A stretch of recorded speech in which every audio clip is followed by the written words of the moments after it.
Of you have been very, very encouraging, kind, sweet words you said. Get back in class. All sorts of things that I appreciate so much what you have been able to say and what we have done. Earl says, this is what I'm wearing tonight if we're going to keep this up, but I really do. I appreciate it very much. Each night after class, many of us have been able to talk and to get together. Take your Bibles to 2 Samuel in chapter 13. We have been able to look at a variety of things this week so far in our first two nights, Sunday and Monday night. And this is a critical juncture tonight. What we have learned thus far gets us through tonight. Tonight we deal with the idea of trauma in the marriage. What happens when the wheels fall off? What happens when something takes place in this marriage that breaks us down to the point that we even feel like we're going to break apart? What do we do now? What do we do then? How do we handle these types of things? I'm excited about this lesson because this is something that interests me.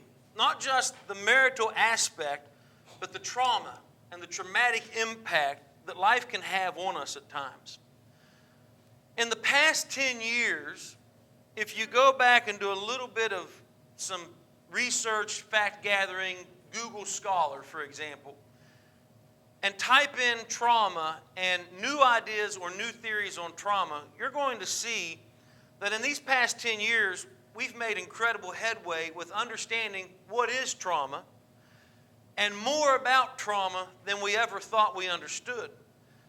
Matter of fact, the brain, we're doing the same thing. We are learning things about the brain right now in the past 10 years that we have never known. And it's very exciting. It's a very exciting time right now to be alive. And it's always been a very exciting time because we've always been learning and learning and learning. God created us with a mind that we're able to develop and understand.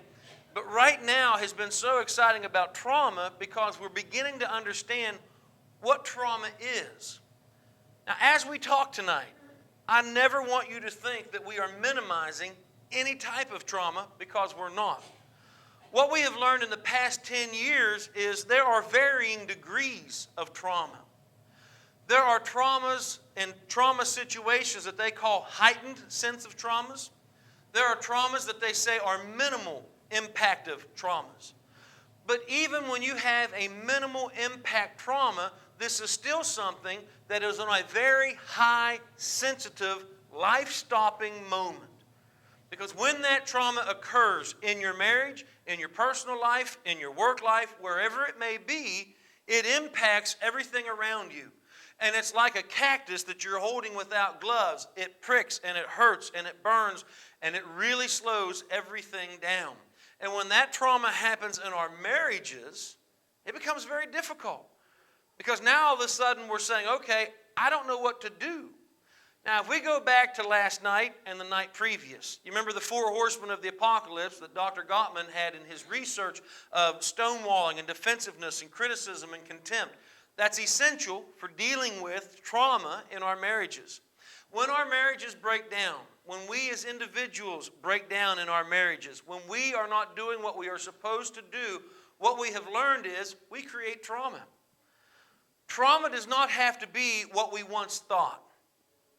We used to define trauma as a catastrophic event, and we put it on the level of death. We put it on the line of a severing that had taken place where a relationship has ended. We are now discovering that trauma happens in a variety of ways on a variety of levels. For example, and it's funny because I just talked with someone last night about a similar situation. When I was about, I don't know how old, Sis Ann, you may remember how old we were when we went to Kennywood. But the year prior to that, or a couple years prior to that, we went to Kennywood and I wasn't tall enough to ride the rides. Do you remember that feeling where you walked up and there's this kangaroo made out of plywood and you're standing there on your tippy toes as much as you can? No, I'm tall enough. No, I can do this. Well, you can't ride. And so, there I am, the biggest 7-year-old in the park, and I can't do anything but ride on this little horse that goes around. Whee, this is fun. I'd just rather go home and eat corn dogs, The next year or 2 years after it, I can't remember what it was, but we went to Kennywood again. And we go up, and I'm tall enough. I didn't even need the cowboy boots that I was wearing. I'm tall enough. I've got it. This is easy. First ride, Jackrabbit. Let's go. My mom says, oh, no. Of course, you have to understand, I had to wear a toboggan in the summertime. My mom was very, very protective of me. We would walk down to the bottom of the driveway. I would pitch it into the neighbor's mailbox and pick it up on the way back. She said, oh, no, that's too much. Pete, don't let him go on that. And my dad says, he wants to do it. I'm going to tell him he'll be all right. Don't worry about it. Going up that thing, I'm excited. I'm looking around. Everything is wonderful. This is what I've been living my life for, is so I could be here on the Jackrabbit, and I'm going to ride it. And that's how it went. I went from okay to terrified. I went from okay and everything's great, I live in a happy home, to please let something happen right now because I'm not going to make it through this. I looked up to my dad and I said, they left my stomach way back there. I mean, everything was bad. We get off the ride and my dad, I don't remember this part, but my dad says they literally had to pull my hands off. My dad said, I was afraid we was going to have to clean the seat. As a matter of fact, it was so bad.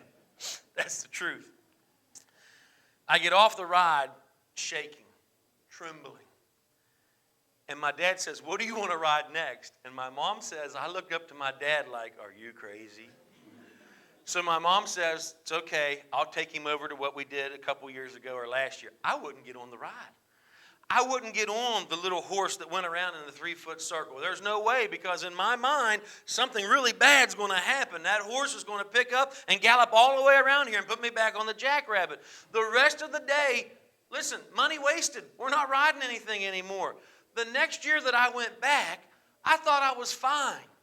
I'm a year older. Oh, that was when I was a baby. Listen, I'm 9, I'm 10, I'm 21, whatever it was. Don't judge me. So the idea was it wasn't that big of a deal. We hit the park, come through the tunnel. If you've been to Kennywood before, we walk past the Grand Prix. We walk past all the carnival games, and right there stands what I didn't realize, my nemesis, the Jackrabbit. And I remember the third time walking up to it and getting nauseous. I didn't understand it at the time. I thought, okay, it's the heat. My mom said, well, he's eating too much, which, So I thought, okay, what's happened here? I never even thought about it. But that ride used to make me sick. I couldn't do it. Don't worry, I got over my fear. I love roller coasters. Everything's okay. While we laugh at that, I had gone through a traumatic experience. Here's what we understand and we define trauma as now. Trauma is suffering that overwhelms my ability to cope. As that click happened, to this day, again, she's sitting right here. We have rode many, many roller coasters together. As that click is happening, click, click, click, click, click, click, click, click, click, click, click, and you're going up that hill, I will look over at her and say, I hate this. I don't know why I do this. I don't like roller coasters. Now, once we get past the first hill, I'm all screams. I'm the guy that when they take the picture, I'm trying to act like I'm asleep because it makes a funny picture. I love it, but every time we go up that first hill, the person who sits beside me, who may be a stranger, I hate this. I don't like this. To which they turn over and like, what have I got myself into? This guy, It overwhelms us. Trauma is anything that overwhelms me to the point that I can't cope. Let me give you some physiological things that happen. Typically, trauma brings about a nervousness, an anxiety, a panic feeling. Sometimes it creates saliva in the mouth. Sometimes it creates sweat profusely on varying places of your body. Not all at once. Some people break out into cold sweat everywhere. Some people just begin to sweat under their armpits. I know some people who begin to sweat in the backs of their knees when something trauma-like happens. That trauma can happen in any place, and it positions itself, and it shows itself, it manifests itself in so many different ways. Your heart races to the point that in the last 5 years we've learned this. If your heartbeat is over 110 beats per minute, your memory goes down to 50%. You can't remember because you can't think. Do this if you don't believe me. Go out and exercise and start using flip cards that have animals on them that you're familiar with. Get your heartbeat up to around 120, 125, and take 7, 8, 9, 10 of those and look at those animals that you know and then put them down and run for another 30 seconds. Tell me how many animals that there were. Tell me what the animals were. Tell me what color the animal. You can't do it. Because when that heartbeat gets to that point where you have now become excited, you can't think fully. Because not only do we know when your blood pressure is up to that point and your beats per minute is up to that point, your brain drops down to 50 and even up to, we have measured 90%, it doesn't function anymore. If you have been through a traumatic experience, you don't make any big decisions for a while. Because it takes a little bit of time for your brain and that heightened sense of anxiety, that feeling of overwhelm to come back down to where you can handle it. So you don't make big decisions. To the point, I don't like to fly. I know. I go to India, I go to Africa, and I make these big flights. When I come home, I don't make any big decisions for a few days. Why? Because I got jet lag, and on top of that, I got anxiety. If the pilot would just put me in the front seat with him, I don't even want to drive. I can be cool. Just let me sit here. I want to hear you say, well, Tom, looks like some turbulence is coming up. Yeah, here it comes. Oh, that's not too bad, is it? Oh, we'll be all right. Don't worry about it. Well, look at that, Tom. We made it through once again. You know, 110% of, that's all I want to hear is those guys relaxed and calm. If they would let me sit up front, I'll fly anywhere, anytime, no big deal. But I'm in the back, thinking to myself that's more like, Mayday, Mayday, Tom, it's the worst I've ever seen. What are we going to do, Tom? I don't know. Well, you're an inflatable doll. I mean, that's what I'm afraid is going to happen. But it's not like that. But for me, when I get out of the plane and I get home, I got to have some downtime. As a matter of fact, the first 3 nights that I get home, I'm still flying in an airplane. I wake up jumping, thinking, why am I not buckled up? Why am I on the bed? What is this bed? Oh, it's okay. Because it's traumatic. Now, I realize, and again, I don't want you to get the idea that we are minimizing anything that is traumatic, because there are other things that happen that are so overwhelming that really and honestly, and I'm not supposed to say stuff like this, we don't ever fully get over it. There's a scar emotionally that occurs sometimes. Now, we can deal with it, and we can develop coping skills and strategies to overcome it. But there are some things that happen in life that you don't fully ever get over, but you learn how to deal with it. Let me give you 2 examples. You ever have surgery? Of course. Surgery happens, and what takes place? Well, you go through some kind of a rehab. You go through some type of a healing process, and you're okay. But that incision line where they split you open is still there, isn't it? There are things that you're going to carry with you the rest of your life. It may be a limp. It may be an incision. There is something that you're going to have. Let's go emotionally in the idea of something that happens. If you have ever lost a spouse, you carry that. Here is a person that you love that you said till death do us part, and you parted at death because death occurs. And while it's very good, and while you ought to, if you have that desire to be able to remarry, that God says this is all right, there's still a part of your life that you're always going to remember. A lot of my good friends have said, you know what? I don't know what to do. God has blessed me that I've loved 2 women in my life. And when I die, I don't know where to be buried. Do I get buried by my first wife? Do I get buried by my second wife? I truly love them both. What do I do? See, there are things that happen in our life that we've got to learn. How do I deal with this and how do I overcome it? But not everything that happens in my life can I make go away. Trauma is when I'm overwhelmed to the point that I can't cope and it shuts me down. Had someone call. They said, I feel silly talking about this, but here's what's happened. I need to schedule an appointment. So they came in, they were out of the area and drove a long way. She sat there and she said, I feel so silly, and immediately she started to cry. I said, tell me about it. What's bringing the tears? What's bringing the emotion right now? And she said, about 6 months ago, we had a flood. The flood ruined everything. The bridge in front of our house was washed out and we were stranded, and I sat there and watched on my porch as the water came up. And when she got to that point, she couldn't speak anymore. She began to cry. She flooded. She overwhelmed. Her hands began to shake. You don't know her. She lives in a different state. She says to me, she says, I don't understand why this is bothering me so bad. I'm alive. I'm okay. Everybody's safe. I stood there on the porch thinking to myself, is our home going to wash away? Because she watched chunks of land come by. She watched where other homes had been collapsed because of the slip from the earth that was taking place. And she said, I was terrified. And she says, now, every time it rains, she says, I'm terrified.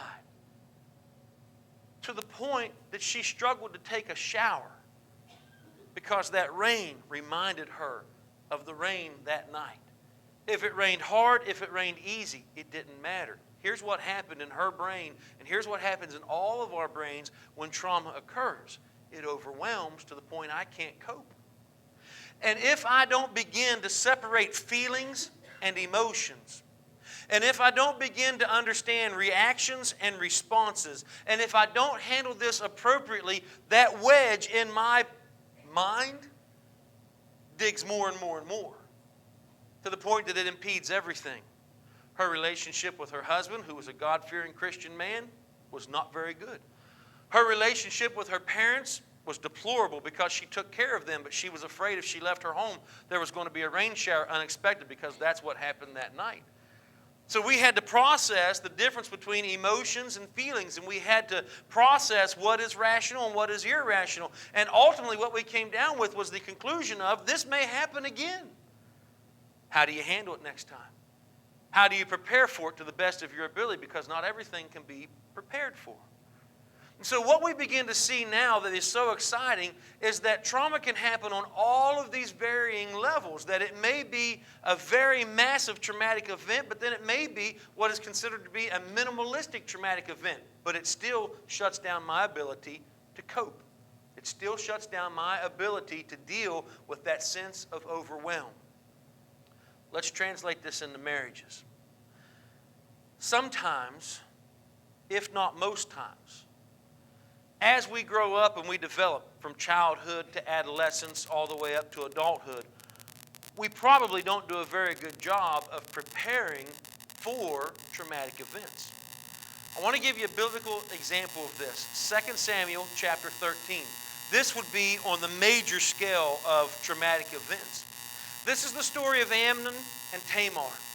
This is the story where Absalom goes and he kills his half-brother. This is the story where rape occurs in the Bible. This is the story where David does nothing about it. This is the story that everything that went wrong was because of human error and not God's error. This is where you look at it and you say, I'm overwhelmed and I'm not able to cope because I don't understand, why is all this happening? Imagine being in 2 Samuel chapter 13. And be careful of placing yourself there, because this is one that realizes in our minds, wow, nothing here was done right, and it's not God's fault. Here is Tamar, who is a beautiful girl. Whose fault is that? Not hers. Here is a young man by the name of Amnon who has a desire for his brother, Absalom's sister, which meant they were half-brothers, different parents on one side. He has a desire for her. His first cousin, if you begin in chapter 13 and just kind of peruse through there a little bit, what you're going to find is his first cousin tells him, Amnon, here's what you do. You act like you're sick. Lay down on the bed. Tell David, your father, that the only thing that will make you feel better is if Tamar comes and feeds you. And if she feeds you by her hand, and that literally means the idea that she prepares the food and she spoon feeds you, that'll make you feel better. The sick and twisted part of this, the idea was you can fall in love with her and she can fall in love with you. At some point in the story, as you continue to read through chapters 13, 14, 15, and 16, what ends up happening is that Amnon forces himself sexually upon her and rapes her. She cries out in this story, and she pleads with him not to do this. And when it's over, the story gets worse. Because then she says, well, at least marry me because I'll never be marriage able again. Nobody's going to want me after this, and so there's trauma upon trauma. He basically gets up and walks away and then refers to her as being a dirty individual for what she did. Absalom waits a period of time, more than 1 year. Now notice Dad, the king, never stepped in. More trauma is added upon this situation.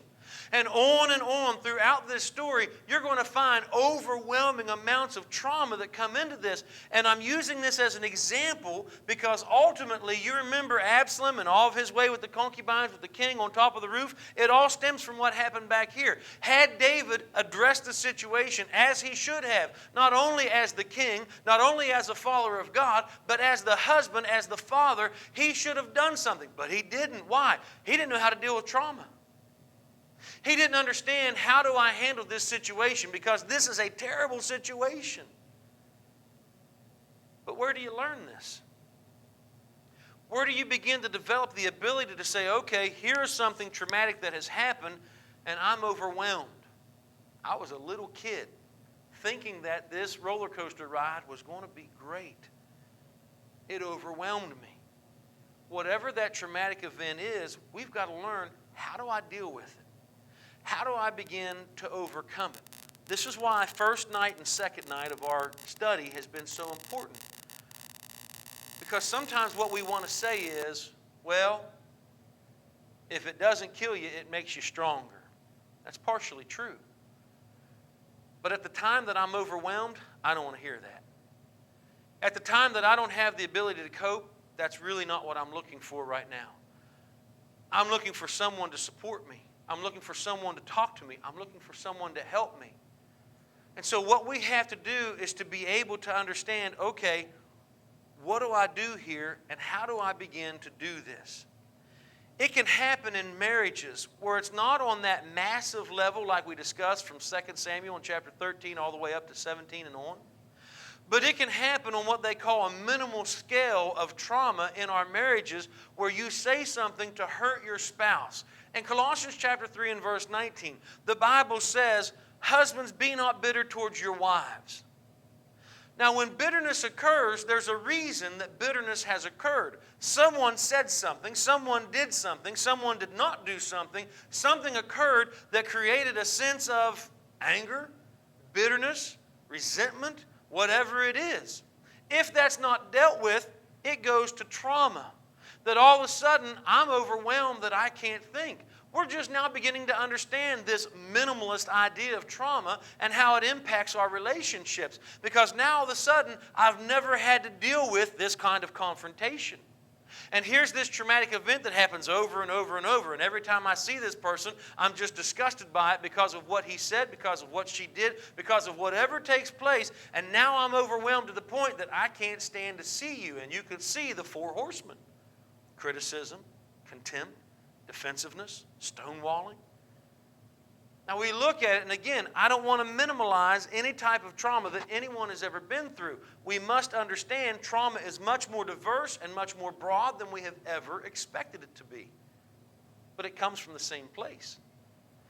In the middle of your brain, just above your brain stem's about right here, and it's that ball that's right above your spinal cord. Right here, you have in the center part of your brain the amygdala and the hippocampus. I just like to say that to impress you. I can't tell you very much about the amygdala and the hippocampus other than this. That's where trauma begins. The amygdala fires off neurons that flood the hippocampus. The hippocampus has all sorts of functions and purposes inside the brain. And here's what happens that I think we can understand in a very simple, generic way. It's a light switch. That when that neuron fires from the amygdala into the hippocampus, it creates all these chemicals. Now, unless someone turns off the light, that light continues to flood the room.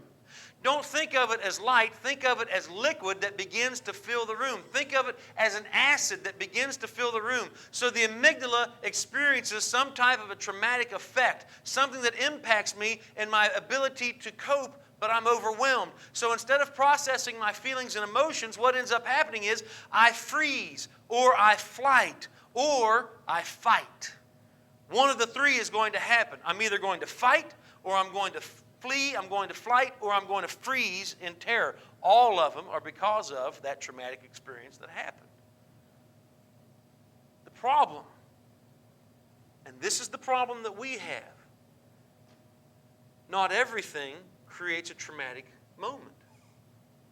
Well, if this is true, Peter Ray, about this light switch, why in the world would we ever go watch this scary movie? I don't know either. Silliest thing you can do is pay money to go be scared. Why would you do that? Why would you go to Rich's farm? Well, they take the chains off the chainsaw. That doesn't make it any better. There's a crazy person hiding my... That's a traumatic event. But we can go to that and laugh and joke and come out and take pictures and put it on Facebook and say, look at me and what I wasted my money on tonight. No big deal. But there are other things that happen that switch doesn't flip back down. We're trying to understand that right now in the development of understanding these things. And we're struggling with that. But here's what we know. Why does it go down and up for some people, and then on other times the same person, this now is flipped up, and that room is getting flooded, the hippocampus is being flooded to the point that I can't cope and I can't deal with this overwhelm, and so I have a heightened sense of anxiety that I can't deal with? We don't know. What we are learning, though, is the backwards cure for it. And that is being able to distinguish between our feelings and our emotions. If we can begin to understand what is a feeling and what is an emotion. Anger is something I begin to feel. Anger is something that occurs in me where I look at it and now all of a sudden, why is it creating the anger? What is it that's making me upset? Disappointment is a feeling. I feel disappointed because an event occurred or did not occur. Something happened, and so I have this feeling. But then I have these emotions, like tears. Sometimes tears represent happy things. You ever laugh so hard you cry? You ever have something good that happens in your life? Have you seen those amazing videos where they've got these colored glasses they put on and people are seeing color for the first time and they're just overwhelmed with a flood of emotion? Someone asked me the other day, do you think those are real or do you think... I don't know if they exist or not. I hope they do because I'm following hook, line, and sinker. I mean, I'm watching these videos of people seeing color for the first... The guy looked down and said, that's why we call them blue jeans. I mean, I just thought, wow, you know. Something happens that now I've got to say, okay, what's my feeling and what's my emotion? Because what happens in that traumatic event is that gets confused. And I've got to start pulling it out. And I've got to start understanding what it is. That's why those four things, the criticism, contempt, and defensiveness and stonewalling, are so important.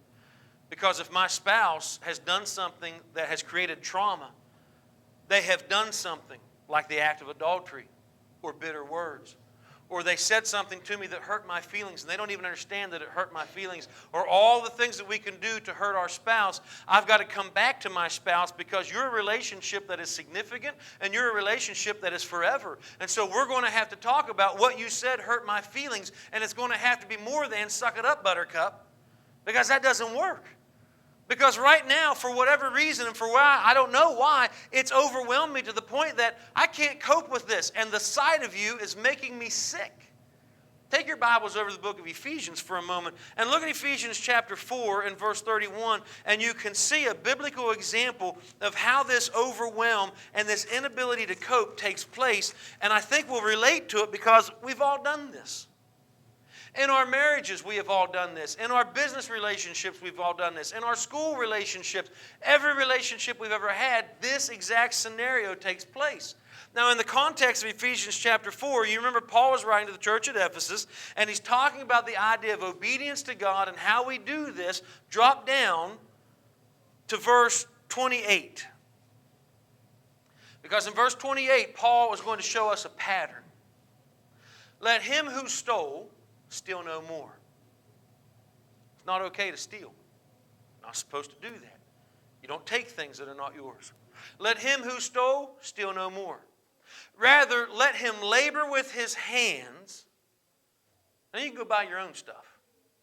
Then you can have that sense of accomplishment. Then you can have that purpose in life that gets you up in the morning and the passion for you to be able to get up and go. And the people who are healthy, who are around you, who encourage you to do good things. Let him who stole steal no more. Rather, let him labor with his hands that he may give to those who are in need. And so there's a dual fold here where we're going to break the pattern. You used to have the idea that this is what we were going to do. Don't do that anymore. And as a matter of fact, when you start laboring, because the Bible says if a man will not work, neither will he eat, we're going to break these patterns, that you need to begin to help other people and remove that temptation from them. The Bible says, as much as depends on you, live peaceably with all men. The Bible says you're going to do good unto all men, especially the household of faith. So get up, get a job, get to work, have a purpose, have a passion, have healthy, good people around you, and break the pattern that you've been involved in for so long. And then you can have this money, and not only can you feed your family, but you can also help take away temptation from other people. We're breaking patterns. Go to verse 29. We're breaking another pattern. Let no corrupt word proceed out of your mouth. That's a hard pattern to break. You say, well, Peter Ray, I got it so far. I'm not a thief. I don't steal. But let no corrupt word come out of your mouth. Think about your relationship with your spouse. What would be an example of a corrupt word that might come out of your mouth that you would say to your spouse? I'm overwhelmed with examples. I can't even give you one right now because there's just so many things I could say. So many things that you would say. So many things that we have said. So many things that we think to ourselves, I wish I could take that back. But you got to break that pattern. That's why last night was so important that women begin to understand, here are the 3 things that I can do for you. I can teach you how to talk so we can have this emotional connection so that when trauma occurs, we have this connection that helps us get through. You ever seen couples who have been through adultery who made it? You ever see a couple that have been through adultery and they were able to get through it? One of the primary reasons is because there's an emotional connection here. That while what you did hurt and what you did alienated and what you did made me mad, for whatever reason, I don't know why, I still love you. And based on that, we're going to talk. And if we've taught each other how to talk to one another, we can talk. What happened that made this happen? What's going on and how do we get past this? And how do we build trust with one another once again? But you can't have that conversation if you've not been able to get away from that overwhelm and begin to cope with my feelings and my emotions and what's happening. No major decisions made after that traumatic event. Conversations have to take place in a calm place where my heartbeat isn't up over 115. Conversations have to be taken in a place where I can think and I'm able to reason, I'm able to respond, and I'm able to think about what is it that I should do at this point. So we have to look at this in the idea of, okay, let no corrupt word proceed out of your mouth, but what is good for necessary edification. Which means I need to be able to think and reason and respond. I need to be able to react and respond appropriately. You are never going to change your reaction. I know someone who does not like to be pinched. This individual has described it 1,000 times. Because once people figured out that person doesn't like to be pinched, guess what everybody wants to do to that person? Stop it. Stop it, stop it, stop it. But that's what people do. So there's that person, they walk up and they pinch, and they said, you know what happens when they pinch? The hairs on the back of my neck stand up. And there's a burn that runs up my spinal cord. And I want to turn around and slap them. That's a reaction. There is no amount of therapy, there is no amount of counseling, there is no amount of drugs, there's no amount of psychotropics, there's no amount of anything that's going to change that. When this happens, well, maybe a good dose of Haldol, but then you won't care about anything. But when that happens and that pinch occurs, that's your reaction. What's next is your response. Do you actually slap this person? No. Why? Because I've got to think, those things that proceed out of my mouth, those things that proceed based on my response, those things that proceed from here on, I've got to buffet my body and bring it into subjection lest I be unworthy to preach the gospel. I have to be someone who thinks before they act, who thinks before they speak, who considers what is God in this relationship and what is my spouse here and what am I going to say to my spouse that they just said hurtful words to me, but I'm not going to retaliate. I'm going to think about what have we learned here. Okay, stonewalling, defensiveness, contempt, criticism. Think before you say something. Well, why don't you hurry up and say something? I'm thinking. Well, you've never thought before. I know, this is something new for me too. Hold on a second. That's exactly how it has to happen. Because when that traumatic event occurs, and it may be a major or it may be a minimalist, it doesn't matter. It overwhelms my ability to cope and to think, and I've got to slow down. And as a spouse, you've got to be able to say, whoa, I'm sorry. I was very careless right there, and I shouldn't have said that. Now, I realize we're talking about a perfect world right now, because if you just said something corrupt in your speech to your spouse, you don't have that wherewithal generally to think about that. But you know what? You do. How many times, don't raise your hands on this, how many times have you said something and prior to saying it, thought to yourself, don't do it. Don't say it. Why did you just say it? Have you ever had that conversation? I like the movies and the television shows like The Wonder Years, where you've got the boy at about age 13 and you've got the older man who retrospectively is talking about what he felt. There's one episode on The Wonder Years where Kevin, the young boy, had done something to his dad and it hurt his dad's feelings. Something that his dad valued, Kevin dismissed. And it really was going to be a moment where the dad was trying, and the little boy watches as his dad walks away, and you hear older Kevin in the background talking, and he says, I knew what to do. I knew to go up to him and tell him, I'm sorry. I knew to tell him, listen, Dad, the reason I don't want to do that is because I don't fully understand it. I wanted to tell him why it was, but I didn't. I just watched him walk away. And right now, I wish I could talk to him because he's gone now. We do that. Don't believe the lie that the father of lies has told you that says, well, I'm in this deep, I might as well hit her with this one. Well, I'm in this deep, I might as well tell him over here about this. Don't do that. You're better than that. You don't have to do that. That does not have to be your response. Your reaction may be, but your response doesn't have to be what comes next. Your response can be controlled. Your response can be thought out.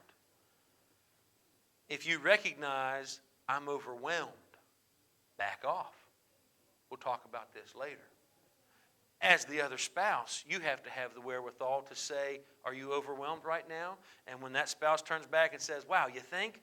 Okay, I've done something wrong here, and I'm sorry. Someone told me one time in couples counseling, you make it sound like an after-school special. That's how it needs to be. If it is the case that you're in that moment and you're so overwhelmed by whatever has taken place that your heartbeat has raised up and all these things, you need to smile and talk like this. I had a couple who told me, you make it sound like an after-school special. And I said, well, it is. And they said, we kind of make a joke about it. And I said, what do you mean? And they said, when we're in that situation, my husband goes, wow, look at this. It's just after school. I'm pretty upset with you right now. Let's come back in 5 minutes and take a commercial break. And she said, the first time he did that, I thought to myself, I've said idiot too much. You're a moron.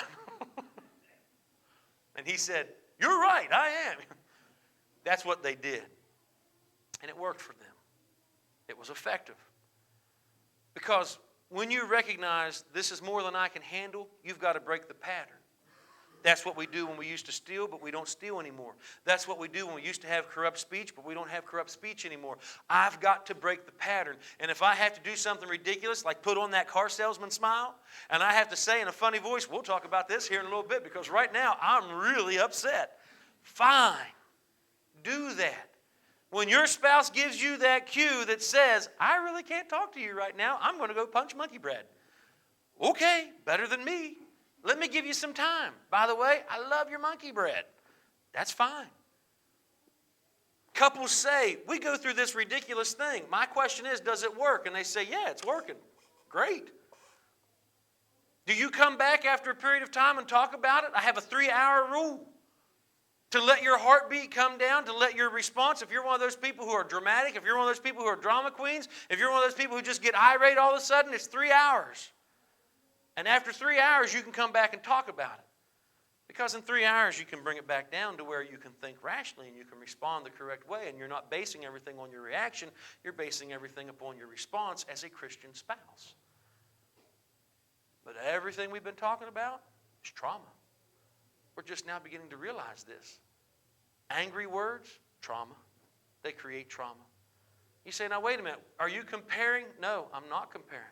I'm not comparing 2 Samuel chapter 13. I'm not comparing Ephesians chapter 4. I'm not comparing any of it. I'm saying it all exists and it all happens and we have to figure out a way to overcome it. Watch what happens in Ephesians chapter 4. Drop down to verse 31 again. Let no corrupt word proceed out of your mouth, but what is profitable for necessary edification, that you can communicate in an appropriate way. Look at the next part. That it may impart grace to the hearers. That you can begin to have an intellectual conversation about what's going on, like the existence of God, like our marriage and the trauma that we're having right now, like the good things that are taking place. Watch the change happen in your marriage, and all of a sudden we're talking about things we've never talked about, and it's great.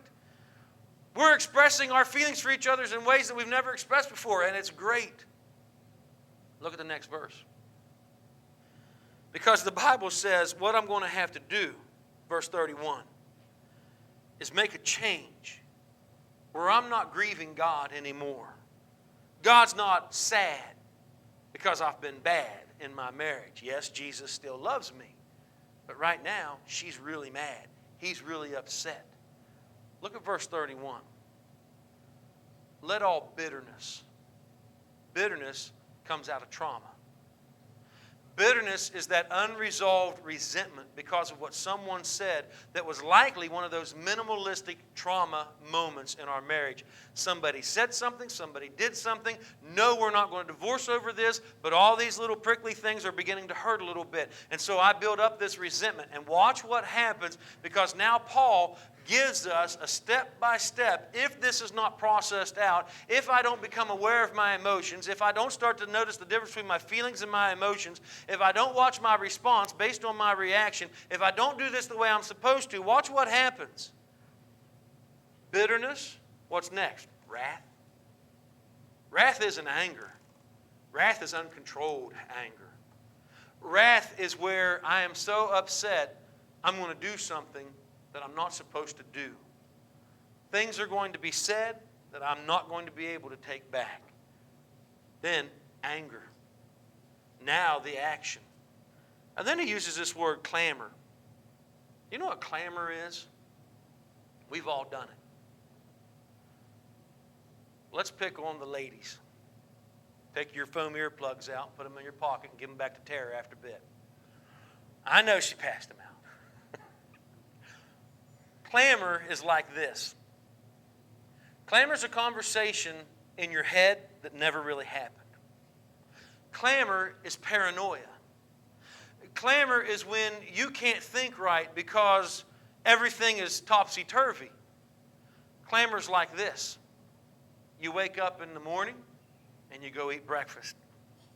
And she puts the eggs down, or she puts the bowl down, or you have to go get it yourself.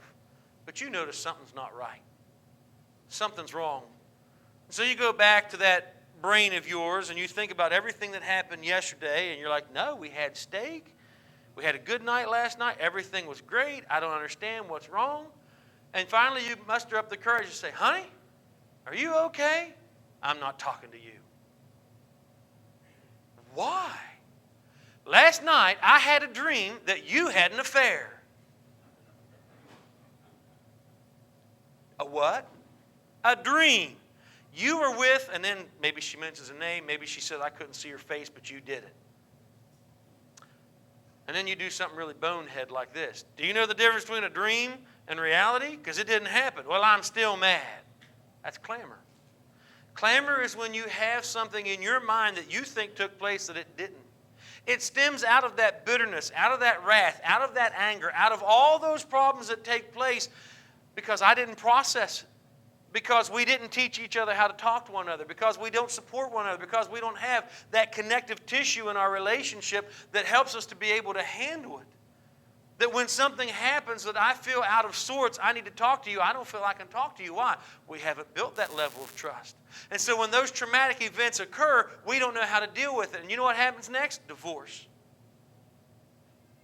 That's what happens.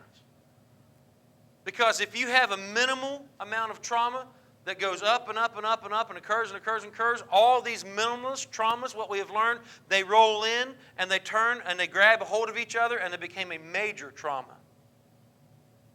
That major trauma that occurs can be built up from these minimalist things that happen. And now I'm overwhelmed, and now all of a sudden we've not learned how to process it. We're not talking to one another. We're not communicating with each other. Very quickly, let's do 3 things that can help us to be able to overcome trauma in our marriages. Number 1, you have to be a good listener. This is very hard for us as men because we want to fix everything. This is very hard for women because they feel so much emotionally on the front part of it. We as men feel so much too, but it's on the back end. Women feel it on the front end. You can't say things to your spouse like, and this is for men and women, you think that's bad, let me tell you what happened to me one time. It doesn't work. I don't need you to minimalize what I've been through. I need you to listen to what I've been through. I need you to hear that when this happened, here's what it was like, and I need you to be a good listener. I need you to understand what happened so that you can help me begin to process this. Because if you add more trauma, and as silly as it sounds, you not being a good listener adds more trauma. It may be minimal trauma, but it's still trauma nonetheless. It may be a small cactus, but you hit someone upside the head with a small cactus, it still hurts. Big cactuses hurt, little cacti hurt. All of them hurt. And so you have to be someone who listens to what's going on. You cannot dismiss it. Don't worry about it. You'll be okay. You're strong. You're tough. You can handle it. That's not how we do as good listeners. Good listeners do this. Tell me what happened.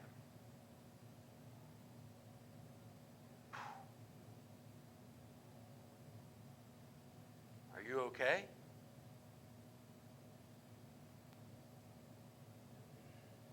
Wow. Are you okay?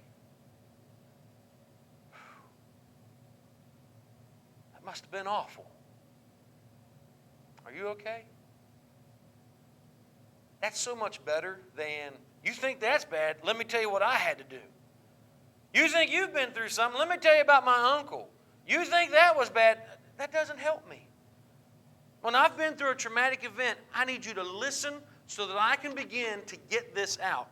One of the cures, one of the ways that we deal with, one of the ways that we process trauma is by telling this event or this situation over and over and over. And as we begin to separate the feelings and the emotions and we begin to understand what happened, all of a sudden the value that my amygdala put on my hippocampus that made me overwhelmed begins to shrink. That literally my brain produces another chemical that makes this begin to dissolve and dissipate and go away. Does it happen overnight? No. But it does begin to get better. Let me give you an example of overwhelming trauma. When someone dies, and it hurts. And it's very possible that that hurt may always be there. But eventually, that hurt isn't as significant as it initially was. Because I've been able to process. If I'm not able to process, that response to death becomes unhealthy. I need to go talk to someone. I need to be able to express this and have someone else help me pull this apart. We often say it's like peeling back the layers of the onion. There's going to be some tears involved in here. It's going to hurt sometimes because we've got to get down to the center of this so we can begin to put it all back together. Be a good listener. Number 2. Support by recognizing overwhelm. Validate the feeling. Validate the emotion. That was when I was sitting there and I'm nodding my head. I'm listening to what you're saying. I'm understanding what you're saying. Are you okay? Because I recognize this event is bad. I understand that this is something that has caused a problem for you. I understand that what you're going through is not good. If I have done something, what can I do to help make this right? I need to start thinking on my own as a spouse. If it's in my marital relationship, here's what I have done. Do I need to apologize right now? Or is my spouse someone who needs me to apologize tomorrow? Or does my spouse need a gesture for me to be able to say, here's what I've done. Let me help with it. Somehow we've got to start communicating. If I haven't done Sunday night's lesson, if I've not done Monday night's lesson, we are doomed in tonight's lesson because we don't know how to deal with trauma. If I don't know how to be a good listener based on night 1 and night 2, I'm doomed because I can't help my spouse. And I'm telling you, every marriage has trauma. So I have to be a good listener, and I have to be someone who supports by recognizing you're overwhelmed. It may be that I need to say to my spouse, maybe you should go see someone. Do you need to talk to a professional about this? Because I'm here to listen, but I don't know. This is kind of overwhelming for me too. Maybe it's the situation where you say, you know what, let's sit down and talk about this, and you tell me. Well, I don't want to tell anybody else about this. You tell me. I can listen. I can handle this. I'm your spouse. I love you. I care about you. Let's talk about what's going on here. Sometimes you've got to recognize, okay, I've got limitations here. This is very significant, and this is something that is so overwhelming that it's shut down your ability to cope. You need to talk to a professional, and I support you in that. Don't tell people they're crazy. Someone said to me when we opened up the Family Life Center, are you going to have an open house? Let me tell you why we didn't have an open house to the public.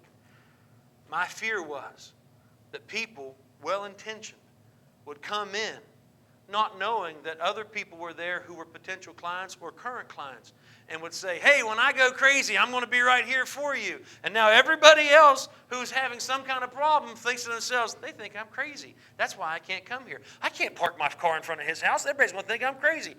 See, you can't do that. Do you need to go talk to someone?